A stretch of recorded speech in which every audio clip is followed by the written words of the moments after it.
Hi friends, आज आपण बनवणार आहोत भात न बनवता वेगळ्या पद्धतीने खीर। चला तर मग रेसिपीला सुरुवात करूया। खीर बनवण्यासाठी मी 4 चमचे तांदूळ घेतले आहेत। तांदूळ 1-2 मिनिटे मंद आचेवर भाजून घ्यायचे। तांदूळ आपले भाजून झाले की ते एका प्लेटमध्ये काढून घ्यायचे। हे तांदूळ आता थंड होऊ द्यायचे। एका वाटीमध्ये तांदूळ बुडतील इतकं पाणी टाकून हे अर्धा तास भिजू द्यायचे। तांदूळ भिजल्यावर ते मिक्सरच्या भांड्यामध्ये थोडंसं पाणी घालून एकदम बारीक वाटून घ्यायचे।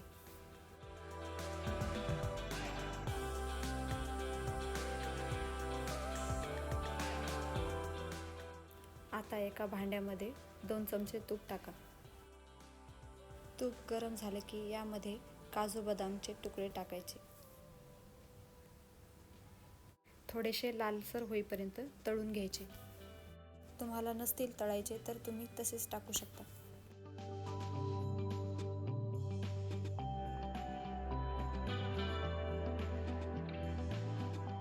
मी येथे अर्धा लिटर दूध घेतलं आहे, ते यामध्ये टाकायचं।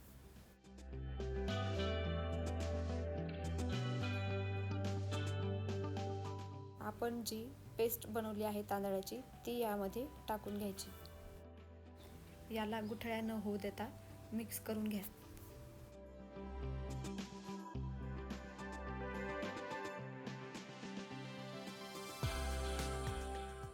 यामध्ये मी 10 चमचे साखर टाकली आहे। साखर तुम्ही तुमच्या आवडीनुसार कमी अधिक करू शकता। यामध्ये अर्धा चमचा विलायची पावडर टाका। त्यानंतर 4 चमचे किसलेलं ओलं नारळ टाका। ओलं नारळ नसेल तर तुम्ही सुकं खोबरंही वापरू शकता।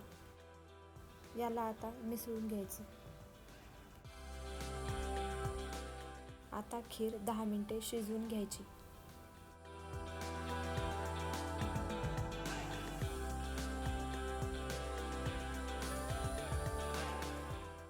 आपली खीर आता तयार आहे। आता गॅस बंद करायचा। एवढ्या प्रमाणामध्ये साधारणतः 2 ते 3 लोकांसाठी ही खीर बनते।